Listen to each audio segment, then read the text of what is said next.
Halo teman, kembali bersama aku Rizky Fitri. Udah lama banget aku nggak upload video.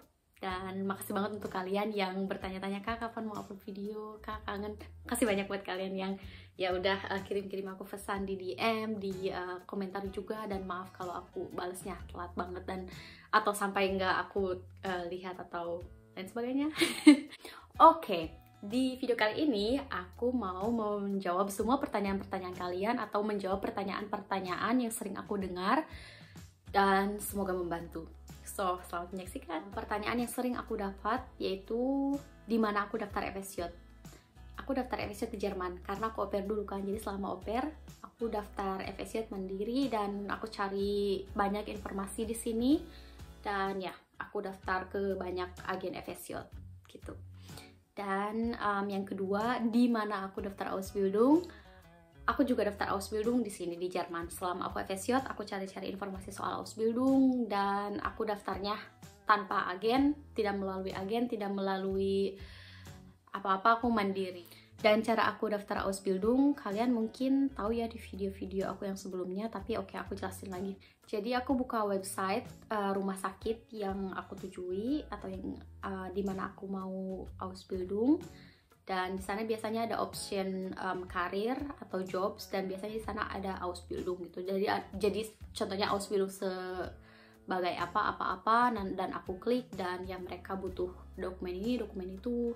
Dan ya Bewerbung, Schreibung kayak gitu, dan diisi juga formulirnya online, dan udah deh kayak di udahlah itu selesai dan udah dikirim, udah diklik itu. Nanti kita juga dapat respon dari mereka, maupun itu melalui email atau melalui brief, melalui surat. Cara lain aku nggak tahu gimana, maksudnya kalau melalui agen aku kurang tahu kayak gimana. Tapi cara aku daftar Ausbildung ya itu langsung ke website rumah sakit yang aku mau gitu. Ya. Dan pertanyaan yang selanjutnya, bisa pakai hijab gak kalau mau Ausbildung atau FSJ? Bisa banget, bisa banget. Aku maksudnya di tempat aku sekarang Ausbildung, aku ketemu banyak banget hijaber. Maksudnya yang pakai hijab juga nggak cuma dari Indonesia, ada juga dari kayak orang-orang Arab atau kayak orang-orang Turki kayak gitu. So bisa banget. Dan pertanyaan yang selanjutnya, dokumen apa yang kita butuhkan untuk FSJ? Gampang sih, nggak seribet Ausbildung. FSJ yang paling penting itu sertifikat bahasa Jerman, surat motivasi, Lebenslauf atau CV, dan surat keterangan baik. Itu surat keterangan baik kalian bisa tanya aja ke Rathaus. Mereka pasti ngasih tahu gimana cara bikinnya, atau emang di Rathaus sih daftarnya, ya gitu. Dan pertanyaan yang selanjutnya, dokumen-dokumen untuk Ausbildung. Sebenarnya udah aku tulis ya di video yang sebelumnya. Nanti aku tag di deskripsi. Dan untuk yang nanya, aku translate ijazah-ijazah aku di mana, aku translate mereka juga di Jerman ketika aku au pair. Pokoknya ketika aku au pair, aku persiapin banyak-banyak hal untuk FSJ dan untuk Ausbildung, karena itu juga aku dibantu sama GF aku. Pokoknya setelah aku di Jerman, apa-apa itu jadi gampang gitu. Oke, pertanyaan yang selanjutnya soal Anerkennung ijazah untuk Ausbildung. Yang pertama, di mana aku Anerkennung ijazah atau penyetaraan ijazah? Jawabannya di Jerman. Aku Anerkennung ijazah itu sekitar 4 bulanan sebelum Ausbildung aku mulai, atau 6 bulanan sebelum Ausbildung aku mulai. Dan untuk yang nanya gimana cara Anerkennung di Indonesia atau gimana cara menyetarakan ijazah di Indonesia, aku nggak ada pengalaman, tapi teman aku bilang katanya harus pakai notar. Cari aja kayak notaris-notaris terdekat, dan mereka nanti pasti ngasih strukturnya, atau mereka ngasih tahu harus gimana dan mereka membutuhkan apa. Oke, terus ada yang nanya juga, satu lembar cukup, kayak satu lembar ijazah cukup. Menurut pengalaman aku translate dulu ya ijazah aku, dan aku beglau bigung gitu loh, kayak di stempel dulu lah gitu kalau ini tuh ijazah asli aku gitu. Dan beglau bigungnya itu adalah salah satu kantor untuk Beglaubwigung itu, dan itu kayaknya bayar deh kalau nggak salah. Ya, jadi copy dulu si translatean ijazahnya, mereka dikasih stempel gitu, Beglaubwigung gitu. Dan waktu itu pokoknya aku orangnya security banget ya, kayak apa maksudnya, aku orangnya tuh kayak sicher is sicher gitu kan. Jadi aku kasih kopi dari ijazah asli aku yang belum ditranslate, terus aku kasih kopi ijazah yang udah ditranslate, dan aku juga kasih kopi ijazah yang udah di Beglaubwigung. Jadi kayak ada 3 dokumen gitu. Dan warning aku untuk kalian, please anerkan ijazah dari jauh-jauh hari sebelum kalian sebelum Ausbildung dimulai. Contohnya 6 bulan mindestens, 6 bulan 3 bulan mindestens, soalnya itu anerkan ijazah itu membutuhkan banyak waktu. Yes, sekali lagi yang nanya aku translate ijazah di mana, di Jerman selama aku au pair. Dan ada juga yang tanya kalau FSJ atau Ausbildung itu di fasilitasi les bahasa nggak, les bahasa Jerman nggak. Kalau FSJ sayangnya enggak, kita harus, maksudnya ini berdasarkan pengalaman aku mandiri sih, kayak aku pergi sendiri, tapi aku bilang ke ke tempat kerja, maksudnya ke tempat FSJ aku, kalau aku ada Deutsch course hari ini dan hari ini, dan nanti mereka kasih free gitu. Nah, untuk Ausbildung itu tergantung ke tempat Ausbildungnya. Contohnya di tempat aku Ausbildung sekarang sering ada Angebot untuk kursus bahasa Jerman. Soalnya di tempat aku Ausbildung juga banyak banget dokter-dokter dari luar negeri yang bahasa Jermannya belum perfect, dan masih banyak juga kayak Azubi atau Ausbilder seperti aku yang bahasa Jermannya juga belum bagus gitu. Jadi kayak freiwillig gitu, dan kita juga nggak bayar. Kalau kalian udah Ausbildung, terus kalian tanya aja ke guru-guru kalian kalau mereka punya program bahasa Jerman atau apa gitu, atau bilang aja ke mereka kalau kalian masih perlu kursus bahasa Jerman gitu, nanti mereka pasti nolong. Dan ada yang juga nanya kapan aku daftar Ausbildung. Jadi tahun-tahun Ausbildung biasanya dimulai bulan ini di tempat Ausbildung aku ya, bulan April, bulan September, bulan Oktober, Agustus juga ada sih, Agustus kurs juga ada. Itu juga tergantung Bundesland ya. Ada yang Februari ada juga. Dan untuk daftarnya coba deh di bulan-bulan awal-awal bulan kayak Januari, Februari, Maret, biasanya mereka sering ada Ausbildung Angebot kayak gitu. Tapi biasanya semester dimulai itu bulan April atau enggak September, Oktober, Agustus kadang ya. Dan gimana caranya agar lancar ngomong bahasa Jerman? Kuncinya ya ngomong bahasa Jerman, maksudnya gaul sama orang-orang Jerman, atau enggak sama Ausländer yang cuma pakai bahasa Jerman.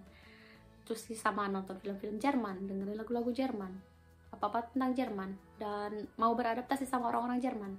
Itu sih kuncinya. Bahasa Jerman aku juga membaik itu ketika aku mulai FSJ, karena pas FSJ aku bener-bener harus pakai bahasa Jerman, dan ya dari sana aku kayak mendapatkan banyak banget kata-kata baru, kalimat baru, dan aku tanya ke mereka itu artinya apa, dan aku tulis dan aku hafalin dan aku pakai. Jadi ya itu sih salah satu kunci biar bahasa Jerman lancar atau membaik atau gitu.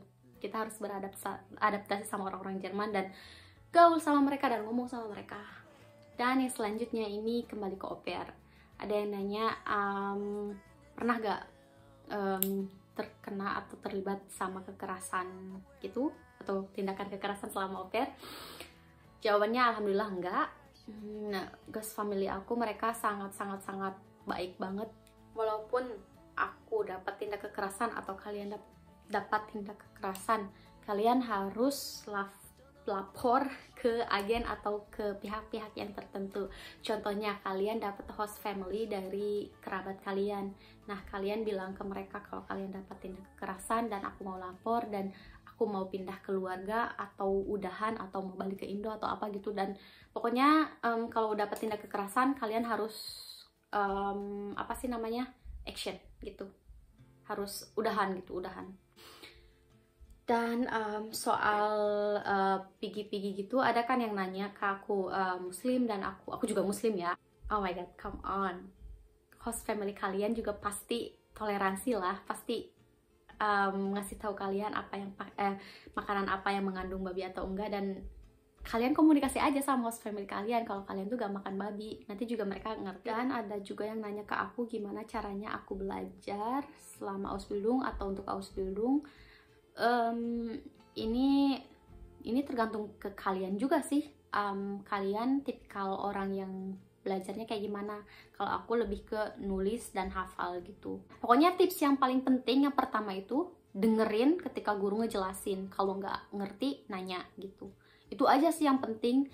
Nah, selanjutnya kalian tulis, terus bikin rangkuman, terus setelah dirangkuman mungkin kalian pakai flashcard kayak gitu, dan ya kalian bisa dibaca di mana-mana gitu kalau bikin flashcard. Dan selama di rumah sakit, maksudnya kalau kalian kerja, aku sering ada bawa buku kecil dan aku sering tulis hal-hal baru yang baru aku pelajari atau apa gitu. Dan aku juga sering nanya ke dokter kalau ini tuh apa, dan aku hubungkan dengan teori-teori yang udah aku pelajari kayak gitu. Dan kembali lagi ke au pair, ada banyak banget yang tanya, kalian cowok-cowok katanya cowok bisa gak jadi au pair? Doh, bisa banget, tapi tergantung anak-anaknya gimana dan host family-nya kayak gimana. Well, iya jarang, tapi bisa banget kok, bisa kalau kalian rajin cari host family. Aku juga banyak kerabat-kerabat yang au pair cowok, so bisa kok. Dan yang selanjutnya soal umur.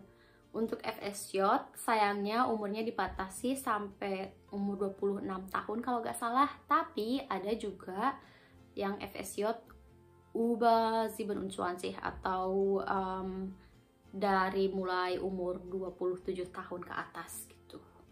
Dan untuk Ausbildung nggak ada limit umur, tapi minimal 18 tahun.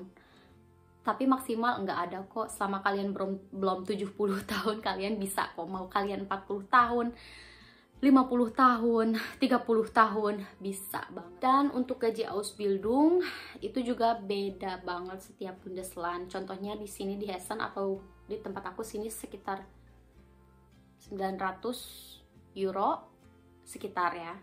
Dan di Stuttgart atau Baden-Württemberg, temen aku dia cuma dapat kayak 800 euro, sekitar 800 euro. Beda banget. Dan setiap tahunnya itu naik kurang lebih 50 euro. Dan aku juga dapat pertanyaan dari Glückspilz. Dia nanya, katanya bener gak sih kalau FSJ di klinik atau di Krankenhaus itu kita nggak dapat Unterkunft? Dan jawabannya iya sih, itu menurut pengalaman aku.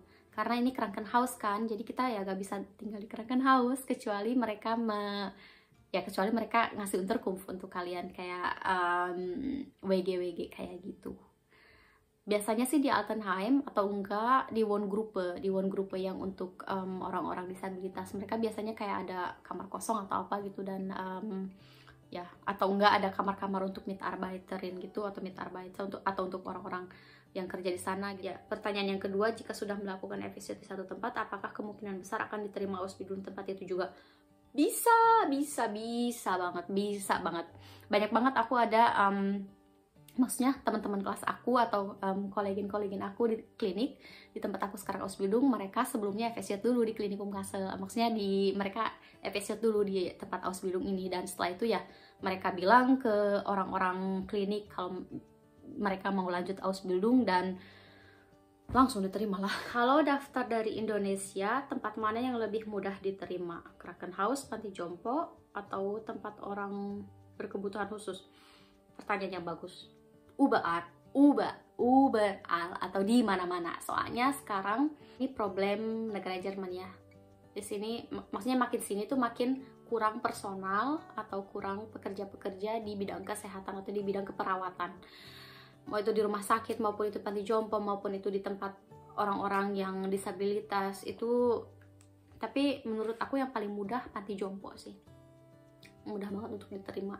Terus di mana-mana juga sekarang mereka lagi benar-benar butuh banget kok pekerja. Jadi di mana-mana selama itu di bidang keperawatan pasti insya Allah diterima.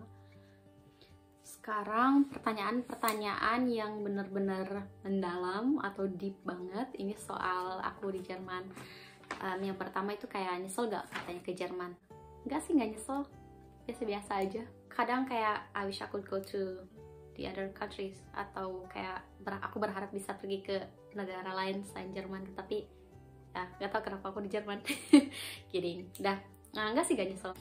Dan biaya hidup di Jerman tergantung ke kitanya juga. Biaya hidup di Jerman tuh bisa dibilang mahal. Mahalnya itu karena tempat tinggalnya, karena transportasi umum, pajak, dan asuransi. Itu sih yang bikin mahal untuk hidup di Jerman. Tapi kalau kalian rajin, banyak banget alternatif untuk menghemat atau untuk cari uang. Kayak kerja sampingan, terus kayak pergi ke toko-toko second hand. Ya kalau kalian nggak foya-foya, kalau kalian rajin menabung, rajin kerja, dan ya nggak mahal. Dan yang selanjutnya, kalau gagal Ausbildung didenda gak? Come on, gak bakal. Maksudnya kalau aku nggak melalui agen ya, mungkin melalui agen, maksudnya agen dari Indo, aku nggak tahu ya. Kalian tanya aja ke agen kalian. Kalau kalian melalui agen, menurut pengalaman aku atau enggak di tempat aku Ausbildung, kalian bisa berhenti Ausbildung kapanpun kalian mau, tanpa didenda, tanpa apa. Kalian bilang aja kalian mau quit Ausbildung atau enggak kalian menemukan hal lain dan mau quit Ausbildung, bilang aja, nggak bakalan didenda kok. Pertanyaan yang selanjutnya soal obat-obatan.